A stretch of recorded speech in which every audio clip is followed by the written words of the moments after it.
How's it going, guys? Right, the other week I got myself a Atari FlashBack 3.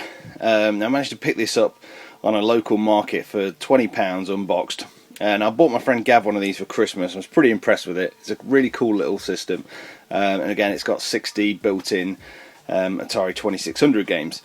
Now, I like the system itself. I think it's got really cool styling, but I had a plan, and the plan was to get the FlashBack 3 and splice it into the original 2600 housing.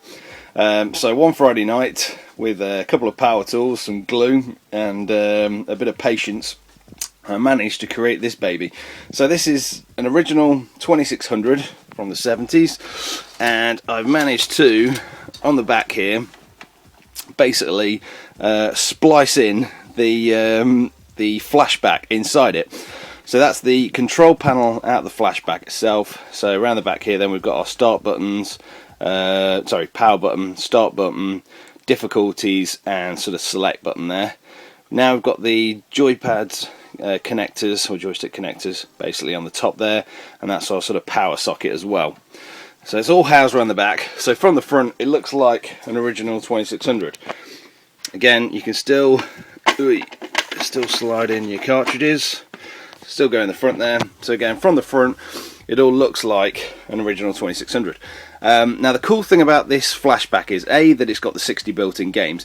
B, the main reason why I wanted to do it is for the AV output.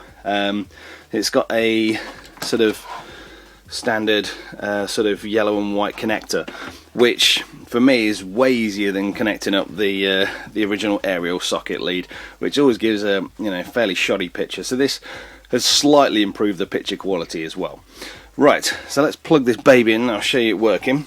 So power socket just goes into the top now, and then we get one of the new joypads or joysticks, connect that in there. I've just got to say, whoever made these, or look at this cheap shit, just say, look, it's the stump of the joystick with a bit of masking tape sort of stuck around it.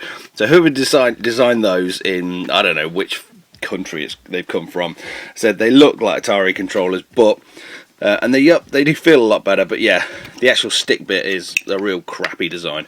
Anyway, so less of that. Right, so now we flick it on around the back, and hopefully there we go.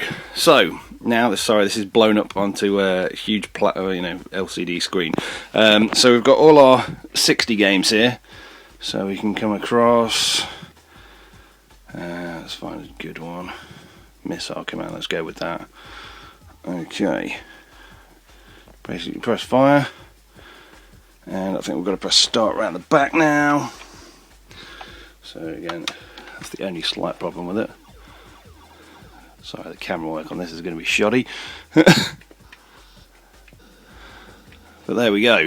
So now we've got 2600 goodness, 60 built-in games, no more need for original cartridges in a way, and it looks, like the original console.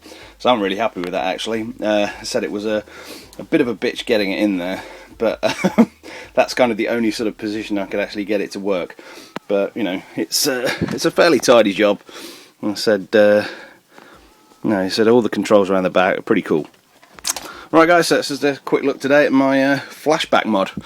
Thanks for watching, and I'll catch you in the week with some more reviews. Take it easy. That's it, man. Game over, man. It's game over.